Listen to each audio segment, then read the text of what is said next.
Avant, dès que ça allait pas, on faisait un traitement.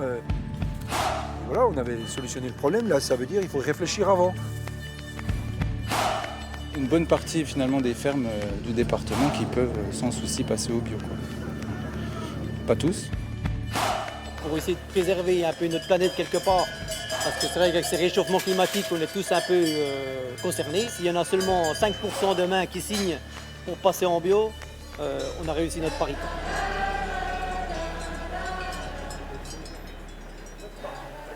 La preuve par l'exemple, cela pourrait être la devise du salon Tech & Bio.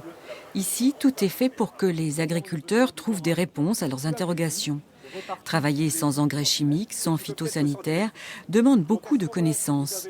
En Haute-Saône, 191 nouvelles exploitations sont passées en bio depuis 10 ans, soit une progression de 239%.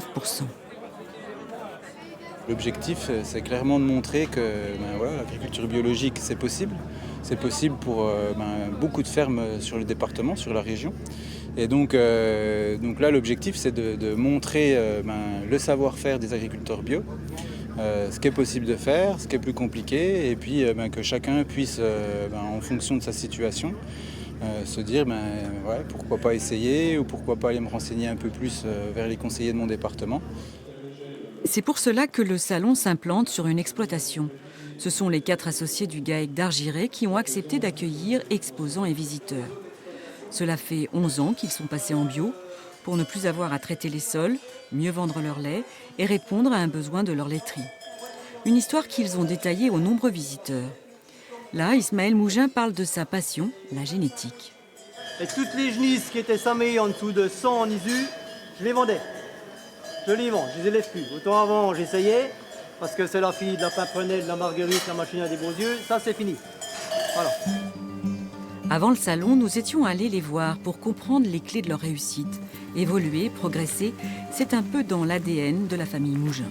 Il y a encore des constructions qui se faisaient en 70. C'est arrivé en 44, les grands-parents. Mon père s'est installé en 67, je crois, à la place du grand-père. En rentrant d'armée, il s'est installé. C'est un des premiers GAEC qui s'est fait en Haute-Saône.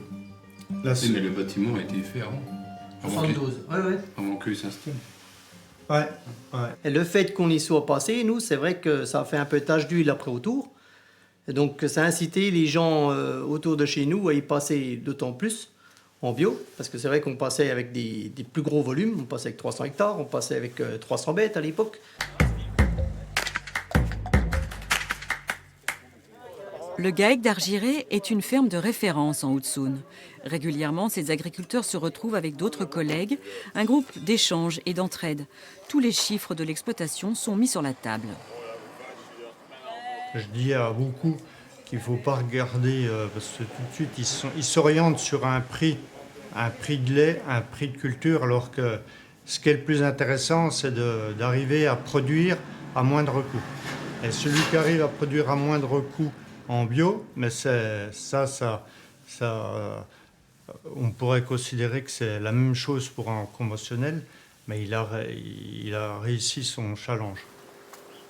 Avec l'arrivée du 4e associé l'an dernier, l'exploitation s'est mise à vendre son lait pour faire du gruyère bio. C'est une IGP, une indication géographique protégée.